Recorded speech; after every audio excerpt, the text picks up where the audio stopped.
Hey, howdy, hey, friends and neighbors. Scott here with another Book Report Monday. And today I've got another twofer because the books that I'm doing are specialized. And they're both specialized very geographically. One of the books is about Arkansas, where I live, and the other book is about Africa. And the Arkansas book is probably the most normal person plant book that I have, and the Africa book is the least normal person book that I have. But first, I want to show you this one I bought here. Not a plant book.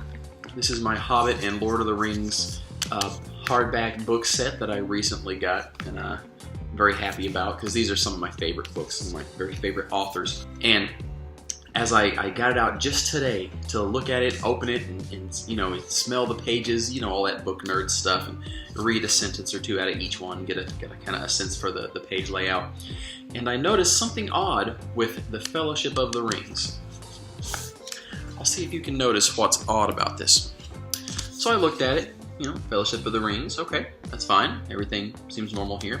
And then I take the dust jacket off just to see what the actual book looks like. Okay, Fellowship of the Rings and all that. Very normal, okay. And then I opened it up and the map didn't look quite right. And I flipped open. It's upside down. I could take the dust jacket off and I could flip it around and everything would be normal except for the actual physical hardback book cover, and nobody would ever know. But I think I'm going to leave it like it is, so that when I read it, I'm reading it upside down. This might be my new favorite book, just because that's right. I don't want to return it. I want it just the way it is, because that's kind of a rarity. That accidental printing mistake. Okay, let's talk about our two plants. Let's first start with the most out there one. Edible Wild Plants of Sub-Saharan Africa by Charles R. Peters, Eileen M. O'Brien, and Robert B. Drummond. Now, I got this book specifically because Africa is a big weakness area for me in terms of foraging. Of course, I most specialize right here in Arkansas in the Ozark Mountains, because I live here and these are the plants that I'm around all the time. But I'm a lot more familiar with the plants in the United States, you know, and then in North America, and then the kind of Western Hemisphere plants. You know, the further away you get, the less experience you have. And I've never been to Africa, and books about African plants are kind of hard to come by.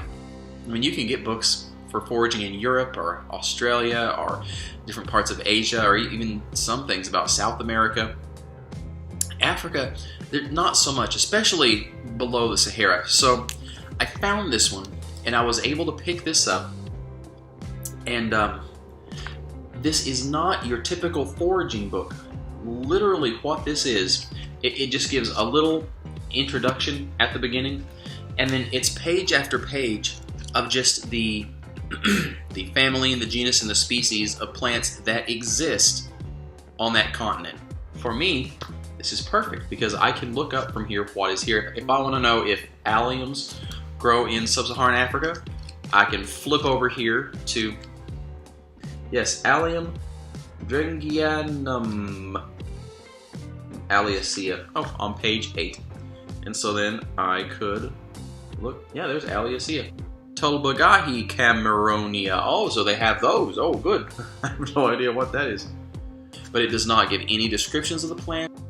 It is very, very bare bones, strict informational. It's like one big index, like the whole book is an index. Oh no, there are notes about edible parts, leaf, flower. Well, would you look at that? Whole plant, question mark. It doesn't tell you how it's prepared, and you know that can be important. And it does show what sources they use to gather this information. So, not sure if this book is for everybody, but if you are really needing to know some information about Africa, this would be one book you might want to consider. Now, my other book for today is Arkansas Wildflowers by Dawn Kurz. This is a very normal person book, and this is Tim Ernst Publishing. If if you're familiar with Tim Ernst, he's a photographer. He does a lot of nature photography, especially here in Arkansas. Excellent, excellent photographer. Now, he didn't do the photographs in this book, but this being his company, publishing house, whatever you call it, you know that he's not going to accept substandard pictures. I would say the biggest strength of this book is it is full of gorgeous, very well framed, full color pictures. For identification purposes, you might find other books with pictures as good as these, but I doubt you'll find any book with pictures that are better than these. These people know what they are doing. Now, this book very rarely might give you some information on a plant's edibility or medicinal uses, but that's not the primary function of this book. This is a book for normal people that like to go out and look at pretty flowers and identify them. But you can find the flowers and then look up in another book or a website whether or not it's edible, what part you can eat, how to prepare it. So if you live in or around Arkansas, this might be a book for you, but again, both of the books today were fairly specific. So let's wrap it up there. Next week I'm going to have, sneak peek, ready? Okay, that's all. That's all you get. Until next time, watch out for plants and zombies, and happy foraging, everybody!